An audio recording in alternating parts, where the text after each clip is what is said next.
تحت رجليك هنا في دم ستات سال وماتوا عشان محدش يلمس أرضهم. الجملة دي قالها لي راجل عجوز وأنا واقف قدام أطلال فرعونية في قرية من قرى الدلتا. شفت هناك بقايا معابد فرعونية وأسوار حجرية على مساحات ضخمة، وكان عليها خراطيش لاسم رمسيس الثاني والثالث. يومها ما كنتش فاهم الراجل ده قال لي الجملة دي ليه، ولما سألته بدأ يحكي لي قصة القرية وقصة الأطلال دي.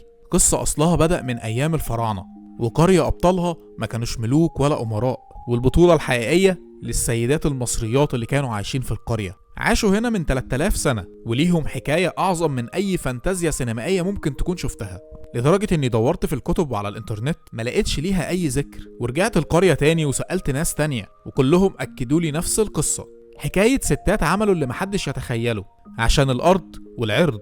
لقيت نفسي قدام رواية شعبية كاملة، وأنا بطبعي بحب قوي الرواية الشعبية وبميل ليها، خصوصا لما تبقى متوارثة بقالها آلاف السنين. ووسط الأطلال اللي شفتها وإصرار أهل القرية حولت الحكايات اللي سمعتها لرواية، والقصة كاملة هتنزل في روايتي الأولى في معرض القاهرة الدولي للكتاب. ورغم حبي للقراءة والكتابة، هل كان سهل عليا أن أكتب الرواية دي؟ ده اللي هحكيهولك في الفيديو الجاي. وأهلا بيك من روايتي الأولى، بحييك.